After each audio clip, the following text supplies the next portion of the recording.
سلام چطورین؟ امیدوارم که حالتون خوب باشه. آقا من دم دانشگاه رفتن ساعت خوابم کامل به هم ریخت. یعنی همون که 3 صبح 4 صبح اینا میخوابیدم به هم ریخت. دیشب کلا نخوابیدم، امروز ساعت 11 خوابیدم. بعد دیگه تا 2 خوابیدم چون میخواستم بیدارشم مرغو بذارم مزه دارشه. بعد 2 بیدار شدم و یکم کارا میکردم، 3 مرغو مزه دار کردم. الان ساعت 4 دیگه بیشتر از این نمیتونم تحمل کنم، گشنمه. بعد دیگه همین الان میخوام بزنم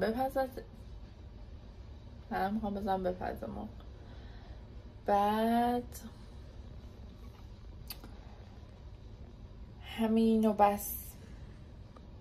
آها اینو میخواستم بگم، من اگه یکی بود که دائم ظرفا رو تمیز میکرد بعد اینکه من غذا پختم یا همون حینی که دارم غذا میپزم و دور هم یکم خلوت میکرد، هر روز آشپزی میکردم، ولی از بعدش که کلی ظرف کثیف میشه و بشوری و اینا خیلی بدم میاد. الان اینا مونده توی ظرفشویی و بشورم و وایتکس چون بوی مرغ میده و سینک بوی مرغ میگیره. بریم دیگه نهار درست کنیم، خیلی گرسنمه. نمیدونم مرغ خالیش بکنم همینجوری خالی خالی بخورم یا سالاد سزار درست کنم، اونو بعدا تصمیم میگیرم. بریم. اینجا ویدیو رو گذاشتم آپلود شه و اینم سینه مرغ، الان میخوام بپزمش.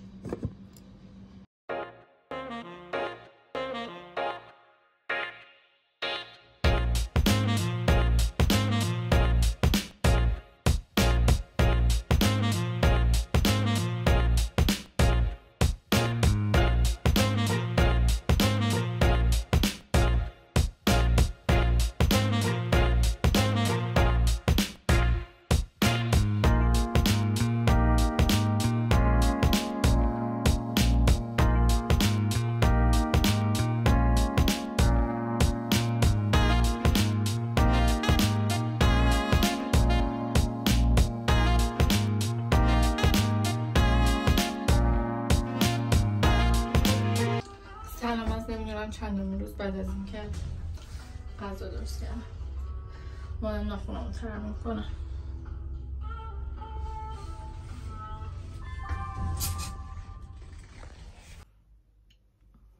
آقا من تازه اومدم خونه و ناخونم خیلی خوشگل شد دیگه. خیلی هم گرسنمه و اومدم شام نداریم. ساعت هم الان یه فکر کنم 28 ایناست. انگشتمو نشکنم. گفتم تا مامانم بیاد یه سریع ترین غذا ماکارونی فعلا گذاشتم آب جوش بیاد، بعدش دیگه برام ماکارونی درست کنم که از گشنگی نمیرم.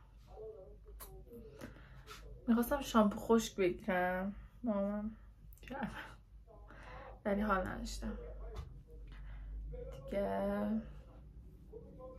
همین.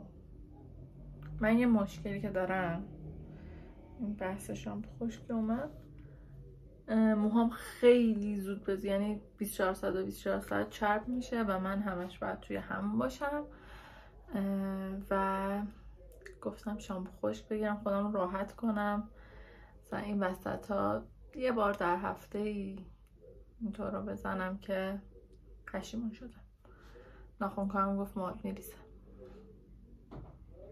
بعدش هم حوصله نداشتم برم تا پایین چون ماشینم خیلی نزدیک پارک کرده بودم. این شد که نگرفتم دیگه. الان فقط فکرم غذاست، غذا بخورم. فردا هم نمیدونم دانشگاه شروع میشه یا نه. برم دانشگاه نرم دانشگاه.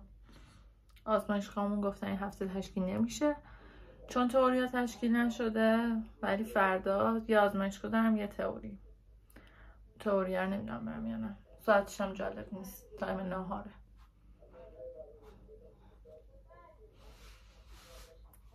همین.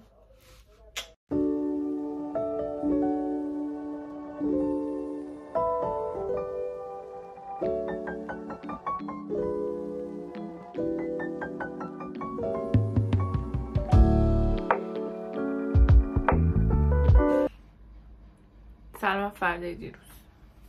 من الان دارم میرم خونه خالم اینا و ساعتم 5 آماده شم برم دیگه.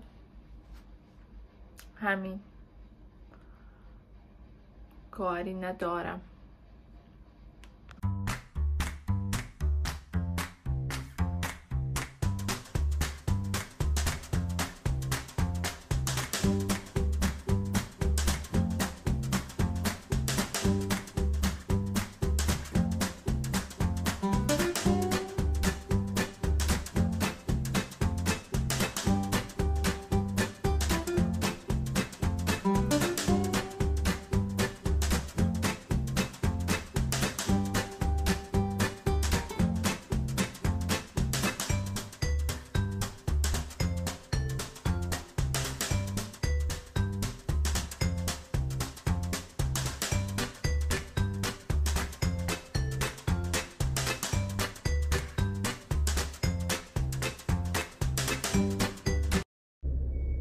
این شکل شدم.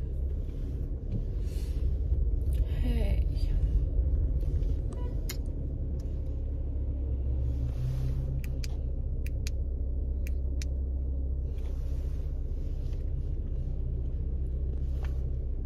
رسیدم خونه خالم و ببین کی تازه از خواب پا شده. ایشون از خواب پا شده. بخور آدوین. بابا این بچه هنوز خوابه. وقتی که تو اومدی بیدار شد. به من چون مگه زنگ نزدم؟ صدای تو گوشی من بود. واسه پیشمون هست. خوشمزه است؟ من پر کن. خالی قاشقت. پر کن بابا، خالیه. پر کن بده منم بخورم.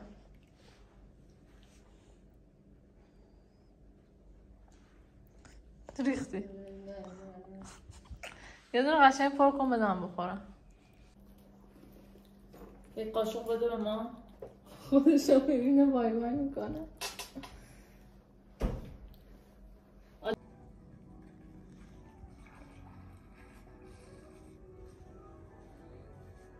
آقا ما از خونه خالم اینا رفتیم تا رسیدیم با اون گفت بریم شام بیرون. فقط لباس رو عوض کردم، دوباره اومدیم شالی منتظر غذاییم و این سری من سردرد دارم. مریم جعفری و هر سری با همین مانتو میبینیم. مانتو داره به خدا ولی اینو نمیدونم چرا همش یه گوشه.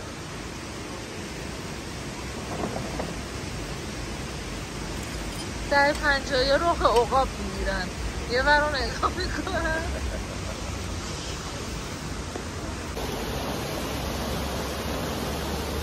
صدای آب رو میشنوید؟ آقا سفارشامون رسید. حست چیه ماری جنگ؟ عاشق کباب. تو چیه؟ دیگه من بازش صبح بخیر از فردای دیروز. آقا مشکل خواب من حل شد. آقای پستچی امروز اومد و منو همونطور که میبینید بیدار کرد. ولی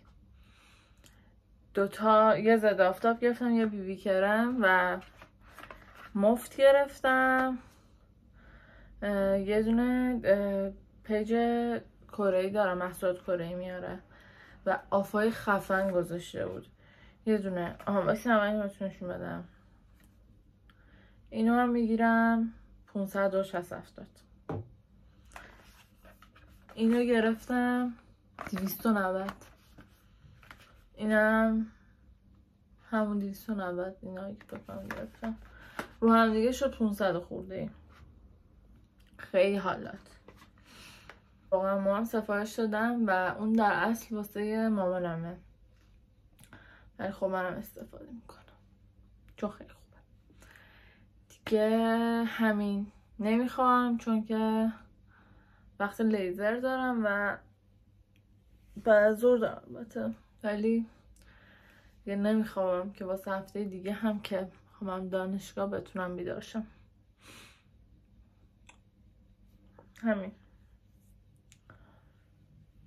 Thank you. موهام هم دیگه از حالت دیگه صاف نکردم، گفتم خراب میشه.